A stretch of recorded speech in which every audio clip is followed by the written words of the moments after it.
Bueno, hoy tenemos la oportunidad de estar junto a Mariano Hamilton, larga trayectoria en los medios, pero como estamos acostumbrados acá, me gustaría que antes se presente él con nosotros para así ahondar un poco en su trayectoria y en su vida. Mariano, muchas gracias. No, por favor. ¿Qué tal? No tengo mucho para decir. Yo soy periodista deportivo, he venido a periodista más generalista. Pero bueno, pues mi esencia de periodista deportivo no la perdí nunca. Soy escritor, tengo novelas y libros de historia. Y bueno, y después soy padre y nada más, mucho más. Y marido. Bueno, pues, Muy marido de muchas de dos ex esposas y una esposa.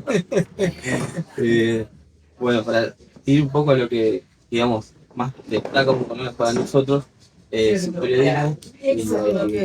Sabemos que trabajaste en Clarín durante un gran tiempo. 17 años. 17 años.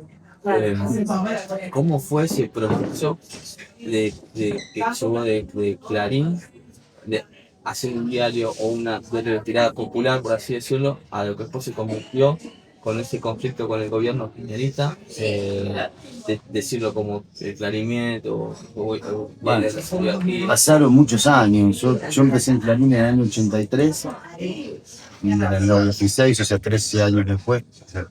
me puse a hacer olé, inventábamos olé con un par de compañeros, porque la empresa quería hacer olé deportivo. Ahí estuve hasta el 2000. El conflicto con el que vivimos arranca en el 2008. Entonces, entre que yo estuve en Clarín y, o sea, yo me fui en el 2000, de esos 8 años pasaron 50 millones de cosas. Y estuve 2 años desocupado, después estuve trabajando en el diario Patín, estuve haciendo una revista con unos amigos, fundamos una editorial que se llamaba Ediciones de Puntín, y hacíamos la revista Llegas a Buenos Aires. Empecé a trabajar en televisión, pasaron 50 millones de cosas en el medio. Entonces me es muy difícil juntar al Clarín que yo conocía con el Clarín del 2008, ¿no? Eso quería, capaz que yo me expresé mal. Vos cuando ese tiempo que vos laburaste ahí, no se notaba eso. Era como un diario más o menos para el... Había restricciones como en todos los medios de comunicación, ¿no? Uno trabaja en una empresa y esa empresa siempre tiene sus intereses, tiene cuestiones, qué sé yo. Yo como trabajaba en deportes, por ahí estaba menos expuesto. Pero Clarín tenía todo el negocio del fútbol y toda esa cuestión. Y eso hizo que, por ejemplo, nosotros no podíamos criticar a Grondona, que era una de las premisas era esa. Teníamos como, podíamos movernos en los contornos, pero no podíamos hacer una crítica muy grande de Grondona o de la organización de los torneos o de la televisación que en ese momento era codificada. Bien decías recién, siendo parte del grupo Clarín, fuiste parte fundadora de Olé. Sí. ¿Cómo, entendiendo que, por ejemplo, en España hay diarios deportivos de larga data, Sí. tienen 60 años más o menos, cómo fue que acá tardó tanto en surgir? ¿Cómo fue esa competencia con el gráfico u otro tipo de revistas deportivas? Mirá, yo había tenido la oportunidad de hacer un diario deportivo hacía 2 años, me había convocado a Aldo Proyecto. Realmente no surgió hace 2 años, digamos, del año 94, ¿no? Finalmente eso no avanzó porque en Clarín me hicieron una oferta de dinero mejor y me quedé en Clarín. En el año 95, fines del 95, noviembre del 95, viene Roa, que era mi jefe, y me dice que quería hacer un diario deportivo.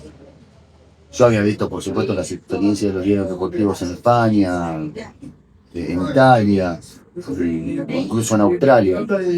Y me pareció un desafío interesante, y con mis compañeros, pues uno Alejandro Carvalho y otro Alejandro Fotocine, empezamos a trabajar en el concepto que nosotros creíamos que era el que teníamos que darle, o la impronta que teníamos que darle. La verdad no tengo muchas evaluaciones de por qué demoró tanto en llegar un diario deportivo a la Argentina.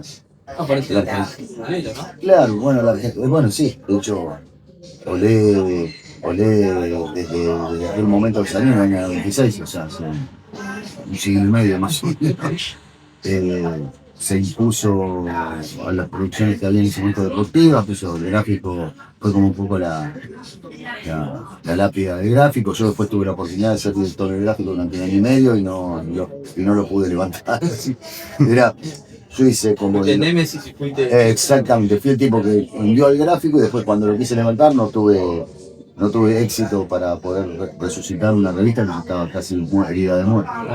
Y eso te da como un cierto, visto de afuera, para mí que soy un gran consumidor de Olé, ponele, ¿te da como un orgullo eso?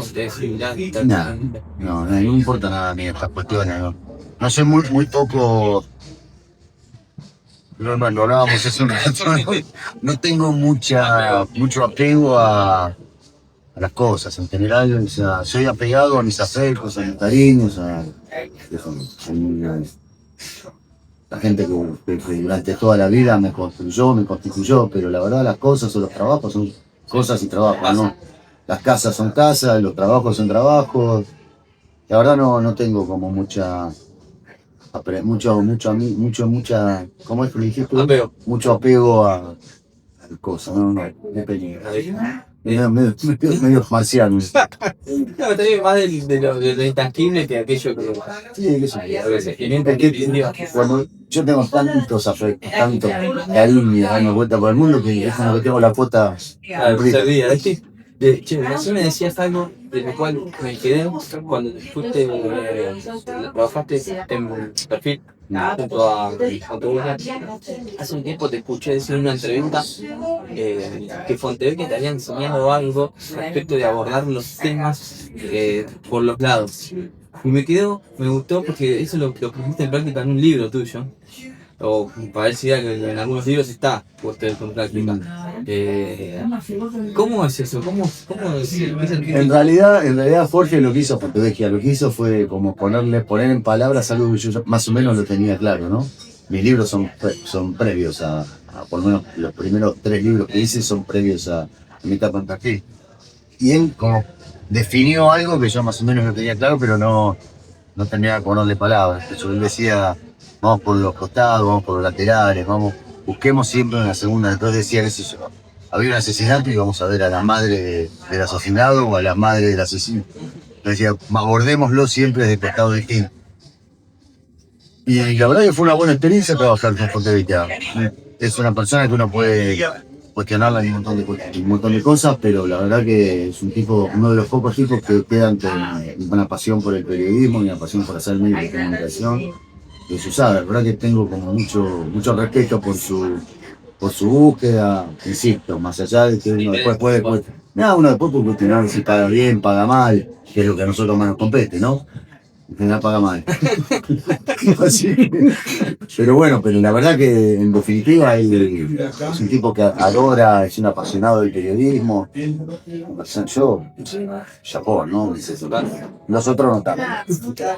Sí, ahora hablando de sus libros, quería, ya que salimos de ese tema, hace poco estuve leyendo, pero también voy a ser sincero, Psicología Maldita. También te escuché decir que me parece que viene por ese lado, que es como el comienzo de este odio encarnado en la sociedad con el peronismo. Sí, en realidad el comienzo del odio es cuando nace el peronismo mismo, digamos, en el 46. Acordate que el peronismo nace en la dicotomía Bradeno-Perón. Era cuando Perón gana la primera elección, era Perón contra el resto del mundo, ¿no? Era Perón contra los comunistas, los socialistas, los conservadores, los radicales. Por eso digo, eran todos juntos contra Perón. El odio ancestral que se le tiene al peronismo es porque no se lo entiende demasiado. Entonces, ¿Crees que viene por ese lado, que no se lo entiende? Sí, o sea, la gente, o por lo menos la sociedad argentina, está bastante preparada, gran parte de la sociedad está preparada para enfrentar al totalitarismo, al comunismo, las dictaduras, como eso es muy claro. Eso tiene contornos nítidos, ¿no? Sí. O sea, el comunismo viene para sacar lo que vos tenés, nos vamos a vestir todo, por lo menos en la fantasía, ¿no? Nos vamos a vestir todo de gris, todos vamos a estar con mamelucos, ¿viste?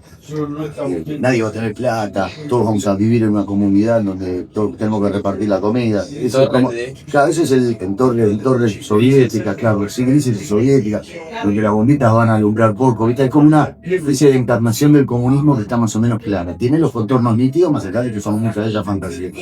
Los totalitarismos lo mismo, se sabe lo que es una dictadura, la libertad, la manicoche. Pero el peronismo es como una cosa media amorfa que no termina ni de entender, ni de derecha, de izquierda, tercera posición, nacionalista, no nacionalista, entrega a las empresas del Estado, no las entrega, depende del rato, depende de la coyuntura internacional. Es algo que no tiene esos contornos nítidos. Por el momento no se lo entiende, no entienden de qué se trata el asunto, ¿no? Entonces a partir de ahí, vos cuando no entendés algo, ¿qué haces? Te pones a la defensiva. Cuando te pones a la defensiva, ¿qué haces? En principio lo que tratás de hacer es como protegerte de esa cosa media amorfa, que te está tomando tus cosas, pero no te la está aplicando, las compartes nada más. Un poco lo que Cortázar hablaba en Casa Tomata, ¿no? Bueno, mira, hiciste una descripción gráfica que describe muy bien lo que pareciera que me quieren hacer creer. Que soy muy bueno, ¿no? Son muy buenos. Si no te esa pluma llevada. Sí, no.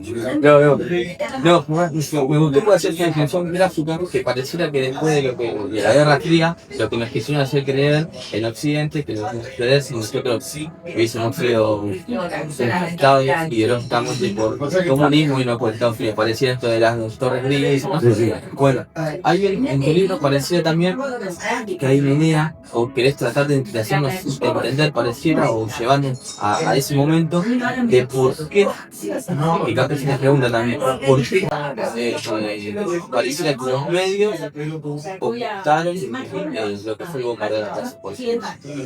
Tiene que ver un poco con el querer contar la historia para no hacernos creer. La historia la cuentan los vencedores en general. Y en aquel momento los que vencieron fueron los militares, Longanía, Longanía fue después, Garamburu, Lonardi, Rojas, el almirante Rojas.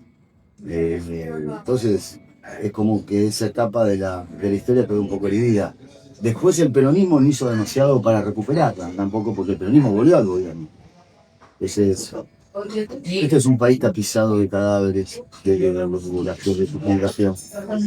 Pero parece que hay cadáveres que valen más que otros. Es así. Mismo hasta el proceso de secundaria, teníamos que ni siquiera se abordaban tanto, como capaz de hablar de otra cosa, o sin quitarle méritos, o sin quitarle el dolor a personas que sufrieron atentados, sean o lo que sea. Esto que fue también una parte condicionante de la República Argentina como tal, o por lo menos de la historia moderna de la República Argentina, digo, está como absolutamente. Esto pasa normalmente a lo largo de la historia, lo hemos visto centenares de veces.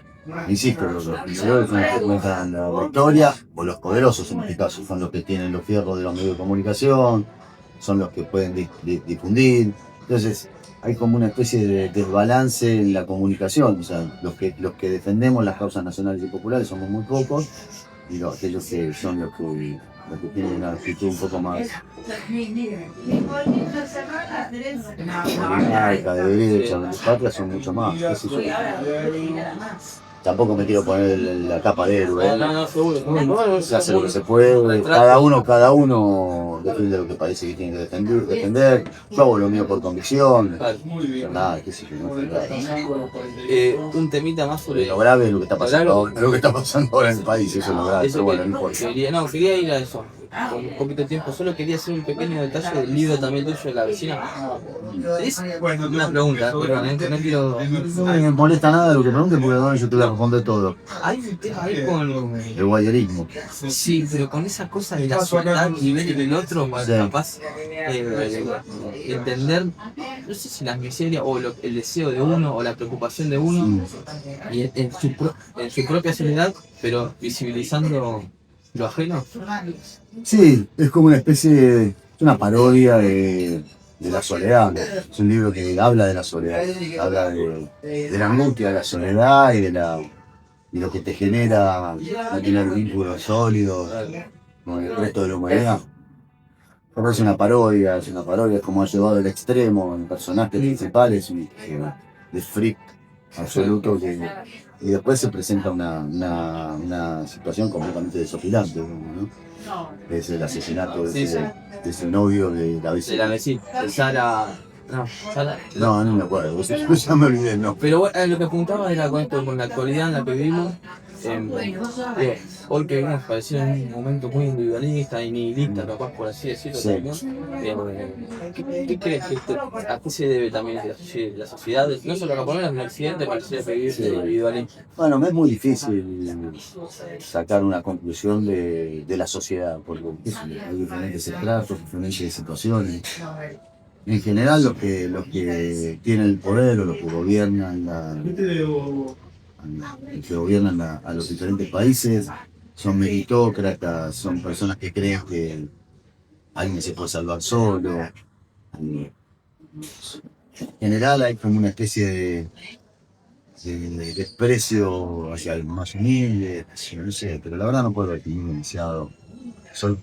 Me siento completamente inhabilitado para hacer una descripción mucho más general. Pero bueno, pero sí creo que yo te puedo definir lo otro, digamos, me cuesta mucho definir al otro costado. Claro. Pero sí te puedo definir lo que yo creo, lo que yo pienso, que todos tenemos que estar, nadie se salva solo, que tenemos que todos girar para el mismo lado, que cuando uno le va bien económicamente por un contexto general, o cuando uno, si a mí me va bien económicamente y el resto del país o de los que yo conozco se están cagando de hambre, la verdad yo no la puedo pasar bien. O sea, no creo en el individualismo, no creo, tampoco creo en otro tipo de cuestiones más extremas, pero creo que uno tiene que trabajar para que la mayoría de la sociedad esté bien. Para entender que por lo menos entender que vivimos en una comunidad. Exactamente.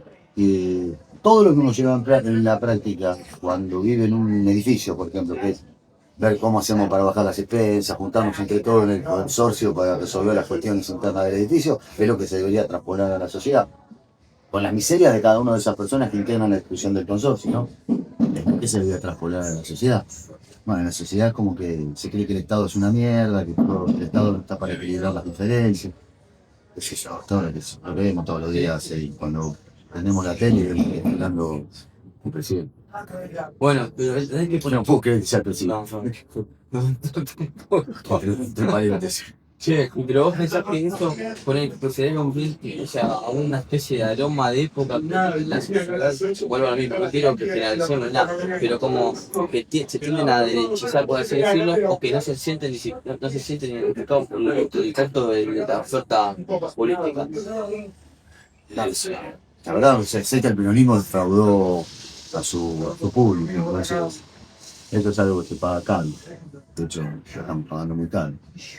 Pero Y más creo que ves reflejado que que poca gente vaya a votar también, ¿no? Que el electorado hay como una especie de descreimiento de la democracia, que yo creo que es algo lógico después de tanto tiempo de estabilidad y de la defensa de la democracia. Parece ser que hoy ya no es un valor, pero también tengamos en cuenta que la mayoría de los que están vivos no atravesaron la dictadura y no sufrieron esos momentos de crueldad absoluta. Que se parecen bastante a la de ahora. No voy a decir que lo de es una dictadura, pero sí voy a decir que hay momentos donde la crueldad de aquel momento yo la veo muy explícita. ¿Ah, sí? Sí, sí. Y hay algunas similitudes, qué sé yo, especialmente en la represión en las calles, en los discursos de odio que bajan, hay como una cosa.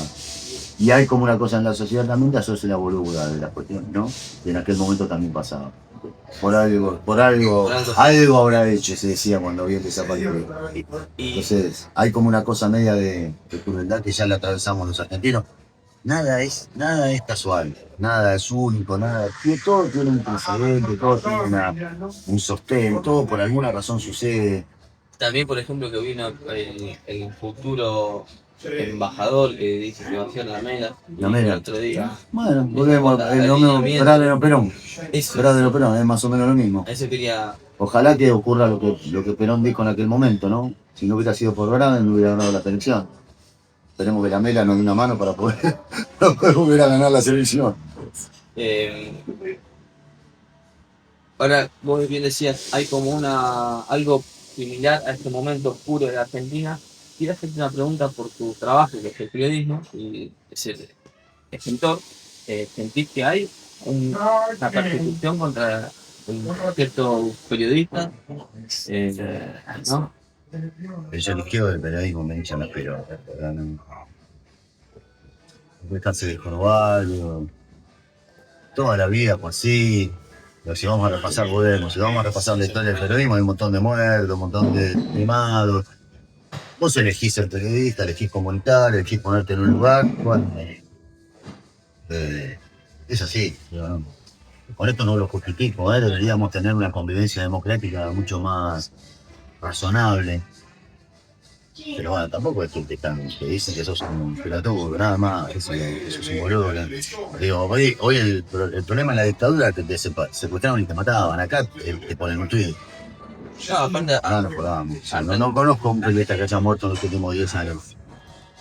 Perseguido por el Estado, o sea, han muerto de muerte natural, pero no. Que yo sepa, en la Argentina no hubo periodistas muertos. El último cabeza, así. Sí, en el 99, por cabeza, sí. Hace 27 años, 26, 27 años. Y de cabeza para atrás tampoco tenés demasiado. Tenés creo que algún periodista de patinador se había recibido un tiro en una manifestación. Después tenés la tablada, yo no sé, la verdad que no. Me parece que a veces se sobredimensiona y se exagera y se... Dentro del marco en el que estamos, hay otras cosas. Sí, lo grave es que la gente está de hambre, lo grave es que están en la paro los jubilados en la calle. Lo grave son cosas... Los periodistas somos... Y yo creo que a veces tenemos como una actitud muy corporativa y boba que molesta. A mí por lo menos me molesta. Yo no soy un llorón. Cuando me acuerdo que en el 2015 me llama Víctor Hugo para hacerme una nota, porque yo me había quedado sin 3 trabajos cuando gana Macri. Me habían echado fútbol para todos, fútbol permitido y duro más. Me había quedado sin nada. Me llama y dice, no, pero hablemos de la persecución. Y yo aposté a una situación. Perdí, me la tengo que bancar, qué sé yo, tendré que ahora ver cómo lo resuelvo. O sea, no, si vos jugás, bancate de perder. Aparte, no, sabes no contra quién jugar. Si no, no juegues. Si no, no juegues. Hacerlo. Ahora, no puedes jugar, perder y llorar. No sé si- Si no tenés que adaptarte a las reglas. Exactamente. ¿Y cómo ves la actualidad del campo popular, de la profesión, del Estamos peronismo? como los gente. ¿Qué te voy a decir? Estamos tratando de reconfigurar y de recomponer el desastre que sigue. ¿Pero sentís que hay como una guerra de egos ahí o es una cuestión de ideas? ¿Cómo lo ves vos? Yo no veo diferencias de proyecto, veo cuestiones que tienen más que ver con lo personal que con otras cosas. Con la... No veo diferencias, pero yo no entiendo, no creo que si yo, Máximo Kirchner tenga una mirada del país distinta o una observación del país diferente. Massa creo que sí que la tiene. Massa es más Massa- corporal. Massa tiene otra observación. Pero, qué sé yo. De hecho, Massa fue elogiado hasta por Macri en su momento. Sí, sí. Sí, no quiero demonizar ni No, demonizar a pero nadie. quiero Pero decir digo, que es distinto. volvamos a lo que Máximo Kirchner, Grabois, Kicillof, qué sé yo, Mayra Mendoza. Hay una corriente ideológica que es hermano. Yo creo que no hay muchas diferencias. Creo que no las hay, puede haber algunas, pero yo creo que están más vinculadas a la propia demencia que te da el poder y a la cuestión personal. No sé, la verdad no lo sé. No estoy en la cabeza de esta gente para poder discernir cuál es el problema. Bueno, para ir terminando porque sé que vamos Tranquilo, tranquilo. quiero hacerte una pregunta. Voy a hacer lo que no sé hacer. Tenemos una biblioteca. ¿Cómo ves? Vos te formaste, sos periodista deportivo, venís, como hablamos al principio de la nota, venís del ámbito deportivo. ¿Cómo ves la actualidad del fútbol, la política y esta idea de que algo cultural pareciera ya la fuerza dentro de una idea salvadora, media corriente con el gobierno, media una idea mesiánica?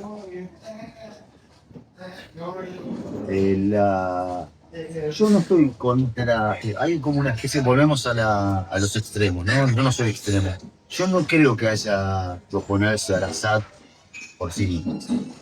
Nosotros lo que tenemos que hacer es pensar qué formato se adapta a lo que tenemos en la Argentina y a partir de ahí empezar a discutir un proyecto de mejora económica, un desarrollo económico del fútbol argentino. Lo que implica el Assad como la plantea Milei o Macri, no, por supuesto que no, yo estoy en contra de eso porque el Assad implica la destrucción de la importancia que tienen en el entramado social los clubes. Los clubes no solo son clubes de fútbol, son clubes que además tienen una asistencia para el barrio, pasan millones de cosas, que esto, Milei y Macri la conocen. De hecho, Macri cuando fue presidente de Boca le quitó al club a la zona donde vive, donde desarrolla su actividad de Boca, y le quitó el desarrollo que tenía para el barrio, cosa que con Riquelme volvió. Lo demás que a Riquelme lo votan por la pincha pelotuda. Porque Riquelme, si vamos a hablar de los equipos deportivos, me está yendo muy bien. Pero lo que pasa es que él incorporó a la gente del barrio a la vida cotidiana del club. Y eso es algo que se valora un montón. O sea, los que van a la cancha, que no son socios, lo único que le importa es que metan la pelotita en el arco y ganen, pero los que viven cerca del barrio, que son los que ponen el voto, después son los tipos que se benefician por las actividades del club. Entonces, volviendo a la cuestión, yo no creo que haya que... este no es el momento para discutir la SAD. No es el momento. Este no es el momento para discutir una reforma laboral. Este no es el momento para discutir una reforma tributaria, porque vamos a perder. Tenemos todo el lado y todo. La cancha está inclinada en contra. Ahora, los movimientos nacionales y populares han desaprovechado en su momento la posibilidad de discutir estas cuestiones con la cancha a favor. Entonces ahora están pagando las consecuencias. Entonces yo creo que hay que discutir una reforma laboral, yo creo que hay que discutir una reforma tributaria, yo creo que hay que discutir un formato de SAT o de sociedades anónimas o de ingresos de capitales a los clubes de fútbol. Pero tenemos que discutir en un lugar virtuoso para la gente que vive en los barrios, para los laburantes en el caso de la reforma laboral y para los laburantes en el caso de la reforma tributaria. No tener que hacer una reforma tributaria para los empresarios, una reforma laboral para hambrear a los laburantes o una SAT para cagar a los socios de los clubes. Es un poco. Ahora, tenemos que poner los pantalones largos para poder resolver los problemas. O sea, nosotros no podemos seguir, por ejemplo, dándole la espalda a la seguridad. Parece que la seguridad solamente es lo único que se ocupan de la seguridad es la derecha. Pero nosotros qué hacemos frente a esto. Estamos mirando el partido y miramos ver. O sea, hacemos un montón de cosas en la práctica, pero no las vendemos de la manera que las tenemos que vender. Entonces, bueno, queda como la parte de la queda reflexión. como que la derecha le da bola a los narcos, la derecha le da bola a los asesinos, la derecha le da bola a reprimir a terminar con el delito. Si lo compró centenares de patrulleros, le cobró la guita a los canas. Bueno, pero eso no se vende de la manera que se tiene que vender. Entonces, estos tipos se apropian no solo de la bandera de la seguridad, se apropian de la bandera de la libertad, se apropian de la bandera de la educación, hasta incluso en la situación del Garrahan se apoderan de la bandera de la sanidad. ¿Pero por qué? Porque nosotros le dejamos la puerta abierta. En política, en los lugares que nos ocupa otro. Entonces, si vos no resolvés el problema de la educación, es decir, no solo das una educación libre y gratuita, sino que la das de calidad, entonces el otro va a tener la posibilidad, si vos no tenés una educación de calidad, de poder destruir a la educación libre y gratuita. Si vos no tenés una salud pública de calidad, el otro tiene la posibilidad de destruir lo que hay de salud pública y gratuita, porque no es de calidad. Entonces ahí es donde nosotros tenemos que ponernos los pantalones largos y resolver. Mira, una lista respecto a esto de dos personas que no vienen de ámbitos totalmente distintos que tuvimos la posibilidad de entrevistar hace poco. Uno, un candidato al presidente de Chicago, que va a salir en las elecciones ahora, y tanto con Julio Bárbaro, que hicimos una entrevista hace un mes. Y cada uno por su lado, con su diferencia, o lo que uno puede tener, ¿no? Pero decía, el candidato a presidente de Chicago, que hablaba de esto que decimos, que yo le consultaba por la labor social de los clubes, tanto de clubes más de la sexta que tienen cerca pibes marginales, todo.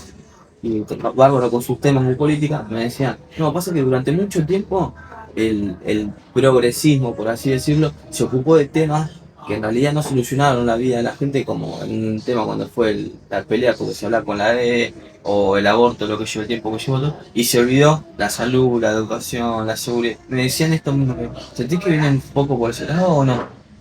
Son peleas distintas. Yo creo que el aborto, la interrupción del embarazo es algo que estuvo muy bien para la sociedad. Creo que el matrimonio igualitario es algo que estuvo muy bien para la sociedad. O sea, no es que vos haces una cosa sí y una cosa no. No es que vos dejás de atender a la salud, entonces, porque le das bola al matrimonio igualitario, o dejás de atender a la salud porque hablas de la interrupción del embarazo, permitir la interrupción del embarazo en determinados casos. O sea, tendría que hacer las dos cosas, una u otra. Entonces, efectivamente, hubo como una desatención a algunas cosas que tendrían que haber sido atendidas. Pero bueno, yo creo que hay cosas que hay que valorar, incluso el gobierno muy malo de Fernández. Y bueno, ni hablar de las cosas que hay que valorar, de algunos que ocurrieron durante el gobierno de Néstor y Cristina. Vos me preguntas a mí, ¿cuánto tiempo hubieras invertido en la discusión de la ley de medios? Yo te voy a decir, por ahí le hubiera dedicado un poco menos tiempo. Lo que no quiere decir que no le hubiera dedicado tiempo, ¿eh? Son dos discusiones diferentes. Por eso digo, no soy partidario de los extremos. Soy partidario de pensar un poco la sociedad en un lugar mucho más igualitario. No irse a la banquina por derecha o por izquierda, sino estar como... por eso yo creo que... Claro, yo creo que es más de viejo que otra cosa, esto que pienso, porque cuando era más joven sí me gustaba andar por los extremos, pero le pegaba duro a la pelota en el partido de tenis y a veces la enganchaba y la tiraba a la tribuna. Pero ahora, más de viejo te das cuenta que a veces no es necesario pegarle siempre fuerte. Hay que pegarle fuerte cuando hay que pegarle fuerte, hay que pegarle espacio cuando hay que pegarle espacio. A cada tanto hay que tirar un drop. Bueno, para terminar y agradecerte este espacio de verdad de corazón, quiero hacerte una pregunta con la que solemos terminar nuestro proyecto, nuestra entrevista, que es, si tuvieras que volver por un momento de tu vida, algún momento especial de tu vida, ya sea un día, un minuto, 15 minutos. Y te voy a decir lo obvio. Te puedo decir, tengo separado, no puedo decir un minuto. Te puedo decir que el nacimiento de mis 4 hijos fueron los momentos más sublimes que no puedo imaginar en el mundo. Yo, con diferentes posturas frente a cada uno, yo la primera hija que tuve con los 24 años, imagínate lo que me pasó. Me explotó la cabeza. Después tuve a mis mellizas a los 39 y a mi hijo más chico a los 49, así que con diferentes cabezas, con diferentes situaciones, en todo fue un momento, fueron 3 nacimientos en momentos Totalmente distinto. extraordinarios. Y para mí es como, no hay nada más que eso, no hay nada mejor. Ahora, si me preguntás políticamente, yo quisiera volver al bicentenario. Ah, sí. El bicentenario para mí fue como el momento más sublime que yo viví a lo largo de mi vida como ciudadano argentino, políticamente, que yo como en el momento fue como yo iba, recuerdo perfecto, yo iba caminando por la calle y veía a la gente feliz, centenares, millones de personas a la 9 de julio, todo lo que pasaba ahí para mí era lo bueno, estaba bien. Todo lo que pasaba ahí era lo que estaba bien, porque era como una... Dice, yo no puedo ir para acá. O sea, si llegamos hasta acá, no podemos ir para acá. No me equivoqué. Soy un visionario. Fue como infravalorar esa felicidad, ¿no? No sé qué pasa, ¿no? Yo no sé mucho qué pasa. Si hay algo que consiguió este gobierno es anular toda mi capacidad de análisis. Todo lo que yo creía o pensaba o imaginaba o suponía o elaboraba tenía venía desde algún lado y ahora este tipo me descuajengó, no tengo ni la más remota idea de las decisiones que toma, porque las toma, ¿no? Sé que esto va a terminar mal, pero Sí, ahora sí, para terminar ya, ¿crees que Milei interpreta ese viento de época o es una casualidad que o está puesto por los grupos económicos? No, está puesto por los grupos económicos, es un empleado de los grupos económicos. Es súper interpretado. Mirá, el otro día yo hablaba con una libre y decía, mirá, si Menem hubiera estado de presidente durante el gobierno de Néstor, durante la época de Néstor Cristina, yo no tengo duda que hubieran dado a caballo por la 9 de julio envuelto en poncho rojo, abrazado con Evo Morales, con Correa, con Lula. O sea, Menem hubiera hecho eso porque Menem era un pragmático. Menem entendió la época en la que vivió y la adelante. Sí, una catástrofe, porque no es que yo digo que fue una catástrofe, pero entendió la época en que vivía. Y creo que este tipo entiende la época en la que vive, la era de la crueldad, yo creo que entiende. Pero dice que va a terminar mal y va a terminar mal, no sé, entre 1 año, 2 años, 3 años o 8 años, no sé cuándo va a terminar mal. Lo que sí creo que va a dejar un cambio, va a dejar un cambio sustancial en la sociedad, para bien o para mal. Eso aún hoy nosotros recordamos la dictadura y la dictadura fue una catástrofe. Yo creo que este tipo está llevando adelante una catástrofe y esa catástrofe va a ser recordada por muchos años. Muchísimas gracias. No, por favor.